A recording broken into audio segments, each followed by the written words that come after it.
How much do I spend every month here in Singapore? Let's get started.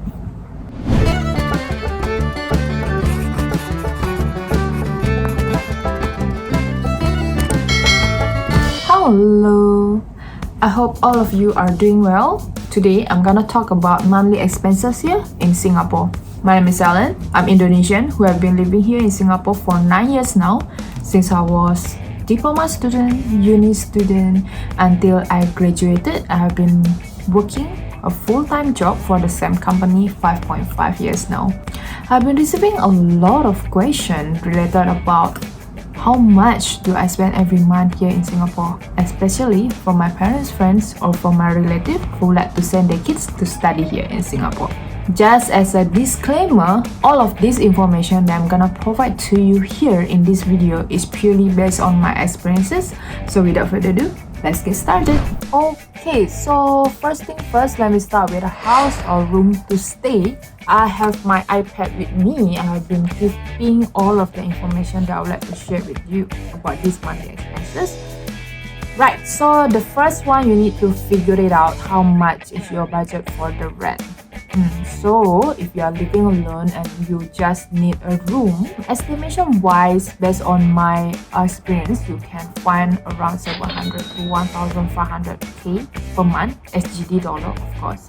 And it depends whether you want to choose the building type, which is HDB or condo. Okay, so there are two things that I would like you to consider, HDB or condo. Then second is about the location itself. So the first one about HDB or condo. So what is HDB? I will put the description here. HDB is subsidized public housing for Singaporean. So in other words, it's like an apartment without any private facilities, and mostly this one is owned by government as well. While condo, you can enjoy, private pools, gym as well. And and it's much more, have privacy for the building itself, normally because there is security, etc. And renting HDB room, of course, is much more cheaper than condo because the facilities itself is different.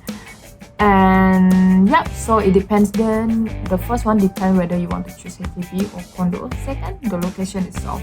Of course, if you choose downtown or central area, normally it's much more expensive because of the location.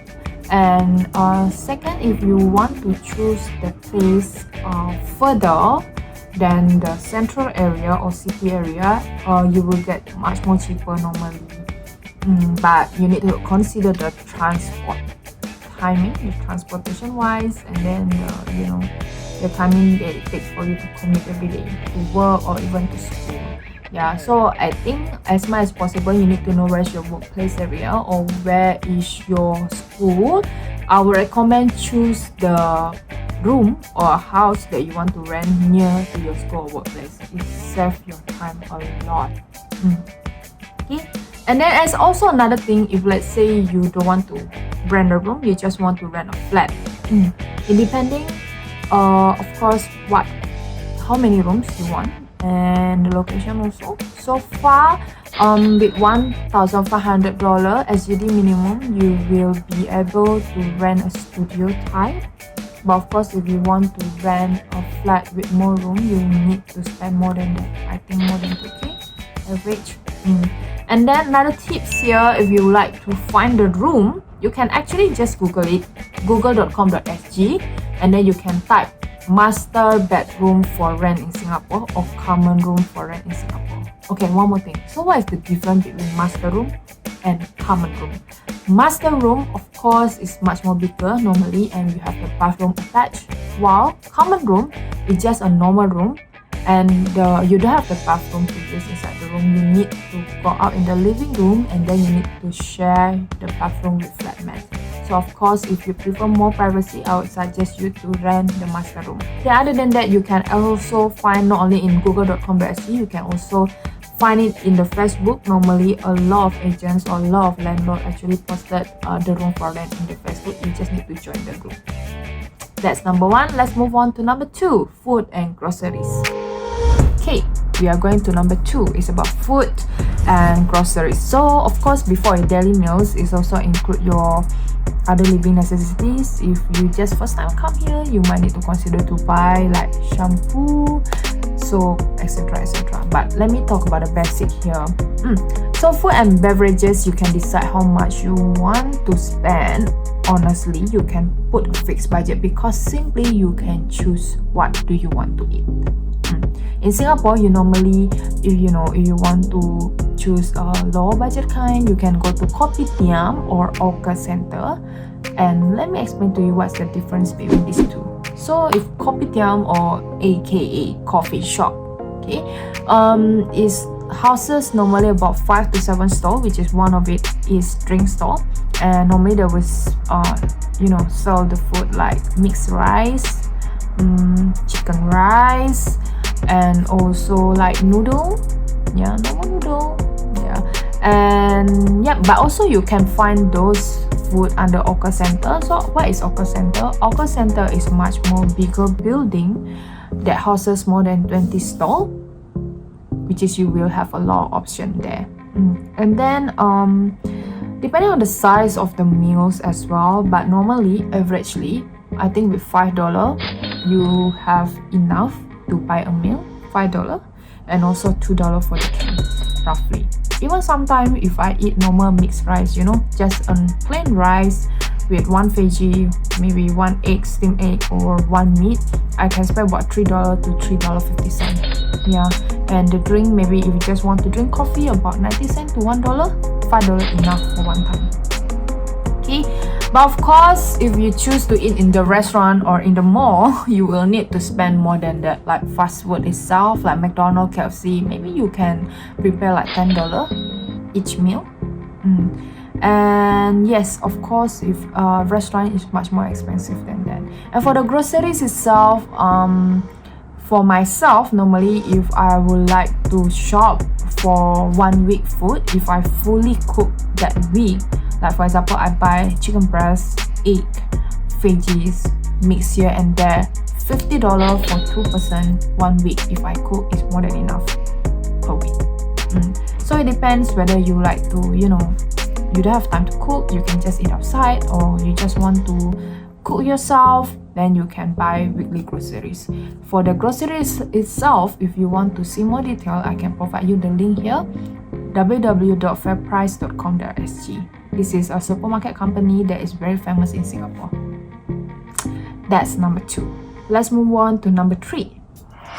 Next, transportation costs.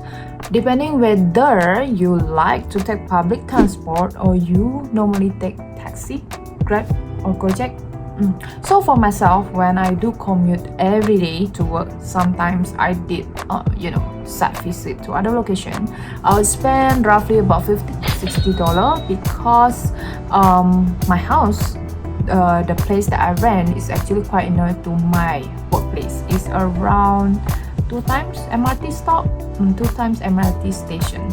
Okay, so that's why I can spend roughly about $50 to $60. But it's okay. For those of you, you might take time to understand how long the travel distance. But the tips for me is very good if you are able to know what is your monthly roster, so you will know roughly how often do you commute every day to your school or to your workplace. And also you can check through the fare calculator. I will put under the description over here, www.lta.gov.sg. From that website, you are able to click from which station to which station, and they will give you the estimation, the fare, transportation cost. That's number 3, transportation cost. Let's move to number 4. Okay, next, I'm gonna talk about phone bill and insurance. Of course, nowadays people cannot live without their phone, especially you need a very huge mobile data. So for myself, I paid $25 for 25 gig for my mobile data, and I'm using Singtel as the company for this phone carrier. Next, I'm gonna talk about the insurance. I think it's very important whether you are a student or even you work here. Insurance is very, very important, just in case suddenly you have any injury or you fall sick. especially living in another country. Sometimes the cost for just visit normal clinic or visit any doctor is also quite expensive. So it's very important you have the backup for this, and if something happened to you, there will be a cover for you. For myself, I spent $68 for the basic health insurance. That is for phone bill and insurance. Okay, lastly, you need entertainment, right? Whatever I said about what I have explained just now is just the basic necessity. You might need shopping, you might need watch movies sometime with your friends, or even enjoy your having a very nice dinner in some restaurant, steamboat, whatever it is that make you happy or have a pleasant living experience in Singapore. So I would recommend you to have the extra maybe $200 or $300, just sometimes go out with your friends, hang out, going to the bar, or going to watch movie or shopping. It's very good for your own self, not only just prepare a very tight budget for daily necessity. So entertainment is very important. Okay, so for your reference, I'm gonna share with you how do I allocate my budget every month once I receive my own income. Of course, it's slightly different if you only a student, but basically if you are a student, those the daily necessity, the one that I told you is really more than enough. So for me, myself, I would allocate 26% of my income every month to do investments for my long-term investment, and of course I spend another $50 to $60 for my transportation every month, and food itself I put around $750 per month, because I kept count if every day, one day I put maximum $25 for my if I go eat outside and during my lunchtime or dinner time after work or during work. But of course, if I go out with my friend, I need to spend more than that.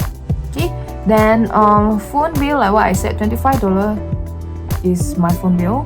And also because I've been earning money here, of course I need to contribute to the tax as well. I need to pay for my income tax. I will spend about $215 per month.